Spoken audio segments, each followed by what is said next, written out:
Dialogues చేయడానికి నేను okay అన్నాను కానీ లుక్ అయితే కాదు కదా.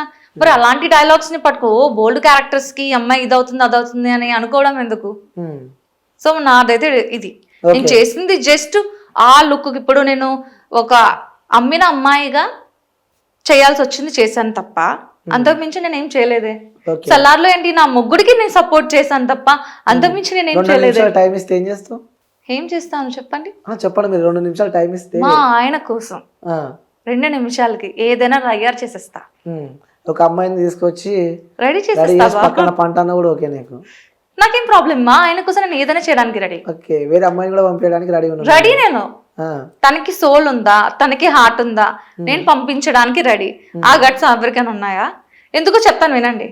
ఇప్పుడు మనసులోని ఒక దాంతో పడుకోవాలని ఆలోచన వచ్చిందంటే ఆల్రెడీ నువ్వు మిస్టేక్ చేసావు.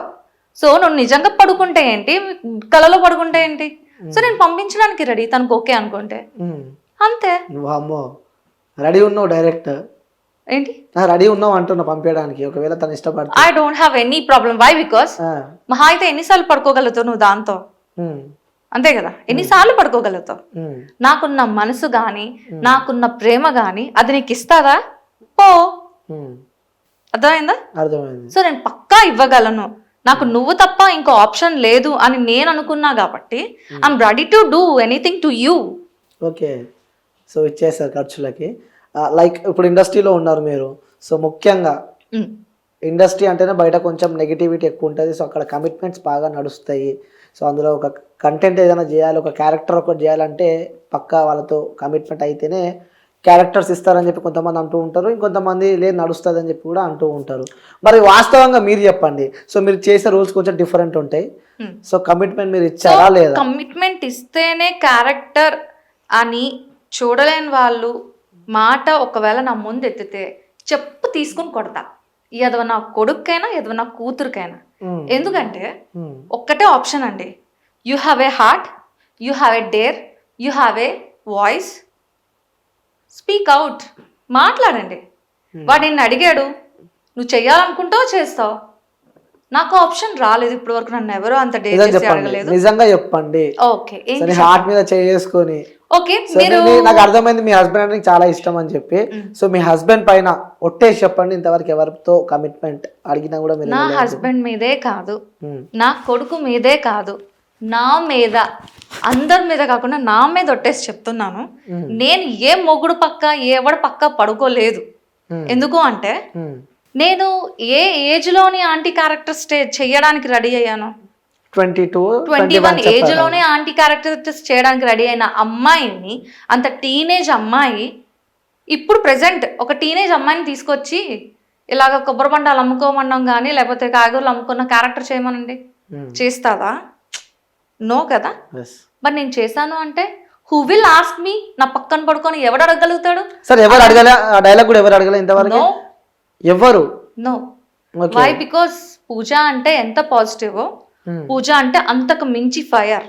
తాట తీస్తా నాకు ఇష్టం లేని నా జోలికి వచ్చి అడిగితే. కస్తూరి ఆంటీ అంటే ఫ్లవర్ అనుకుంటివా? ఫైర్. సో మీ ఫ్యాన్స్ బాగా ట్రోల్ అవుతుంది అది. సో ఏం చెప్తావు నీ ఫ్యాన్స్ కి? చెప్పేది ఏముంది, కస్తూరి ఆంటీ ఫ్యాన్స్ వాళ్ళు, నీకు కాదు. Kasturi aunty fans. Exactly, she's fire అని చెప్తాను నేనైతే. ఓకే, సో నిన్నైతే ఎవరు అడగలేదు కమిట్మెంట్స్? నో. చెప్పేసావు, పక్కాని కూడా చెప్పేసావు. ఒకే ఒక్కటి నాకు లైక్ ఎలా వచ్చింది అంటే కమిట్మెంట్. మేడం, ఒక క్యారెక్టర్ ఉందండి, మీకు పర్ డే 15K ఇస్తాము, విత్ కమిట్మెంట్ 50K ఇస్తాం, మీకు ఓకేనా అని అడిగారు. ఓకే. ఓకే, ఇవన్నీ పక్కన పెట్టండి, ఎందుకు ఎన్ని సినిమాలు తీసారేంటి అని అడిగా. బేసిక్గా తెలుగు ఇండస్ట్రీ అనేది ఉత్తు కమిట్మెంట్లు చేసింది తప్పండి, పక్కా తప్పండి. ఒక ఇండస్ట్రీ అనేది లేని వాడికి కూడా ఫుడ్ ఇలా తీసి నోటి వరకు పెట్టగలిగిందంటే అది ఇండస్ట్రీయేనండి. అలాంటి మంచి ఇండస్ట్రీని దరిద్రంగా ఎలా పడితే అలాగా మాట్లాడి దాన్ని వైరల్ చేసి నానా రకాలుగా యూజ్ చేస్తున్నారే తప్ప అది మనకి అన్నం పెడుతుంది తప్ప ఏ రోజు కూడా నాశనం చెయ్యలేదు. అలాంటి ఇండస్ట్రీలో చెత్తనా కొడుకులు ఉంటారు కొందరు. ఎలాంటి వాళ్ళు ఉంటారంటే, చెప్పండి, ఆపుకుంటున్నారు లోపల, చెప్పండి, కసితో ఉన్నారు, చెప్పండి. ఎలాగా అనుకుంటారు అంటే, మాది ఇండస్ట్రీ, మేమేమో ఒక సినిమా తీయబోతున్నాం అని ఆపర్చునిటీస్ ఇస్తాము మాకు ఇలా అని చెప్పి అమ్మాయిలని వాడుకుంటున్నారే తప్ప they are not real industry fellows. Okay, not real industry fellows. ఎన్ని సినిమాలు తీసావయ్యా నువ్వు? చూపించు, ఒక 2 సినిమా పేర్లు చెప్పు. యదవ. అలాంటి వాళ్ళు యదవనా కొడుకులే. ఇండస్ట్రీ అంటే తల్లి తండ్రితో సమానం అండి. మనల్ని కన్నా కూతుర్ల కన్నా బాగా చూసుకుంటారు. నువ్వు నిజంగా నీకు టాలెంట్ ఉండి యాక్ట్ చెయ్యు, పక్కా నేను తీసుకొని వెళ్ళి ఎక్కడున్నా దాన్ని ఎక్కడో పెడతారు. నేను చెప్తున్నా, నేను ఇక్కడే ఉన్నా, ఇక్కడున్నా దాన్ని ఒక పొజిషన్ లో తీసుకొచ్చి కూర్చోబెట్టారు అంటే that is Prashanth Neel sir. Okay, so ఆ Salaar movie. Exactly. Why? Because is a very such a nice person. ఆయన ఏ స్టేజ్ నుంచి వచ్చారో అందరికీ తెలుసు. సో ఆయన ఒక మాట ఏమని అన్నారు అంటే, ఎవరైతే అతి కష్టపడుతూ జీవితంలో అలా అలా ఇచ్చేసుకుంటూ వస్తున్నారో అలాంటి వాళ్ళకి నా సినిమాలో నేను ఇంత చిన్న స్పేస్ అయితే ఇవ్వగలను. ఇచ్చిన తర్వాత వాళ్ళు ఇంకా అదే వాళ్ళకి ఒక ఫస్ట్ స్టేజ్, ఫస్ట్ స్టెప్. ఆ స్టెప్ నుంచి ఇంక మీరు చూసుకోవాలి. కరెక్టే కదా అది కదా. నిజంగా ఆయన ఇలాంటివి చాలా మందిని తీసుకొచ్చి కూర్చోబెట్టారు. అందులో ఇలా మీ ముందు కూర్చున్నది నేను ఒకదాన్ని. ఓకే, చాలా సంతోషంగా ఉందంటారు. చాలా అంటే చాలా. ఓకే, క్యారెక్టర్ కోసం అని నేను అనట్లేదు. ఒక పొజిషన్ కి వచ్చాము అంటే నాకు నా కన్న తల్లి కన్నా ఎక్కువగా చూసుకుంది టాలీవుడ్ ఇండస్ట్రీ. అమ్మ పెట్టినట్లు నాకు ముద్ద పెట్టింది. నేను ఏ రోజు మా ఆయనకి ఇది కావాలి అది కావాలని అడగలే. నాకు వచ్చిన డబ్బుతో నేను తినగలిగాను అంటే నాకు ఫుడ్ పెట్టింది కదా.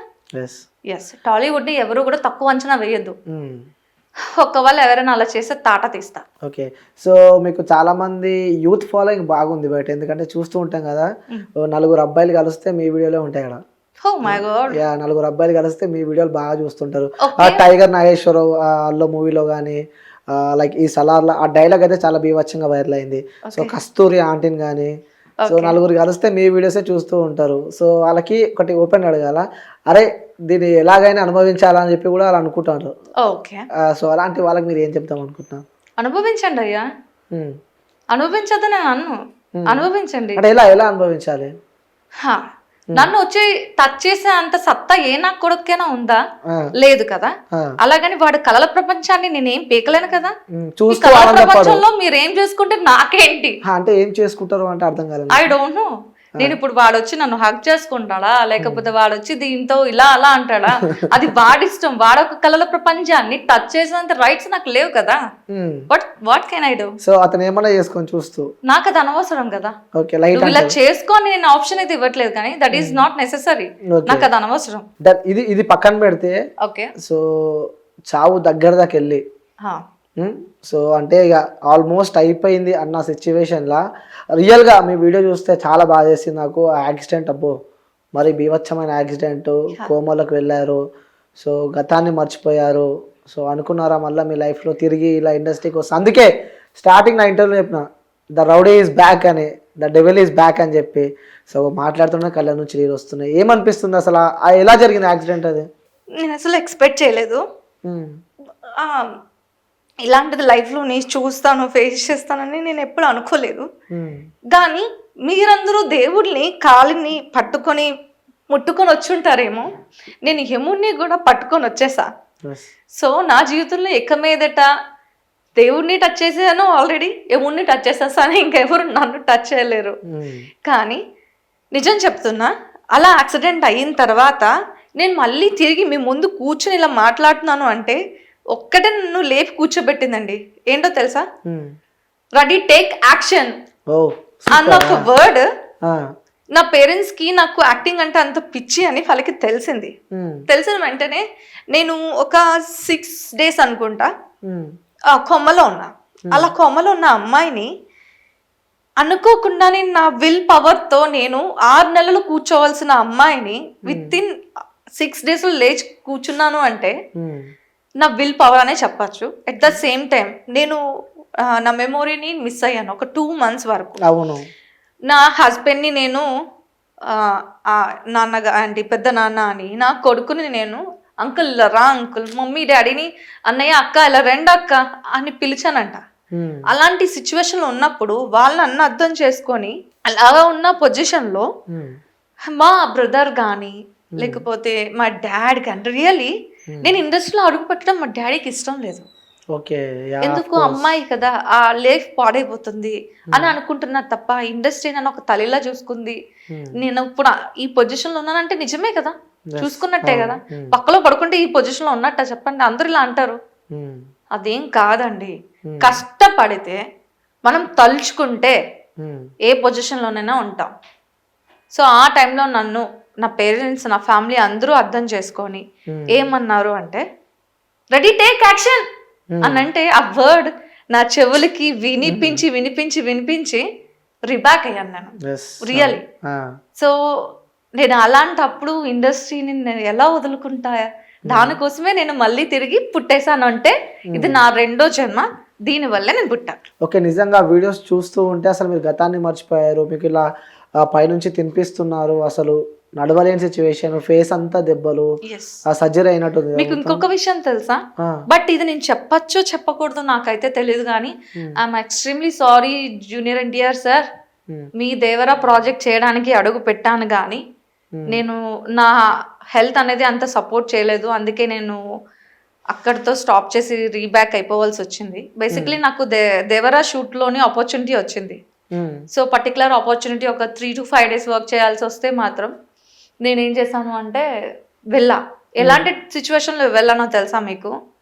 ఒక్కరు చెయ్య నాకు సపోర్ట్ ఇలా ఇస్తే గానీ, ఇలా పట్టుకుంటే గానీ నేను ఒక స్టెప్ వేయలేను. వై? బికాస్ యాక్సిడెంట్ అయిన రోజు నాకు 24 దెబ్బలు నా ఒంటి మీద ఉన్నాయి. ఒకటి ఇక్కడ తగిలింది, ఇక్కడ తగలడంతో బ్రెయిన్ మొత్తం పోయింది. రెండోది ఈ లిప్ ఇలా 2 ఓపెన్ అయిపోయాయి, దాన్ని జాయిన్ చేశారు. ఇంకా ఇక్కడ స్టిచెస్. ఇవన్నీ పక్కన పెడితే ఇక్కడ ఇక్కడ ఈ ముడుకుల దగ్గర అయితే పెద్ద పెద్ద దెబ్బలు నేను అనుకున్న ముడుకులు పోయింటాయి, 2 కాళ్ళు పోయింటాయేమో అనుకున్నా. అలాగ ఒంటి మీద 24 దెబ్బల్లో లెఫ్ట్ లెగ్ అనేది కంప్లీట్లీ ఇంజూర్ అయిపోయింది, బ్రేక్ అయిపోయింది. ఆ సిచ్యువేషన్ లో నేను ఇంకా లెగిసి ఏం నడవగలుగుతా? అలాంటి టైంలో కూడా మెడిసిన్ యూజ్ చేస్తూ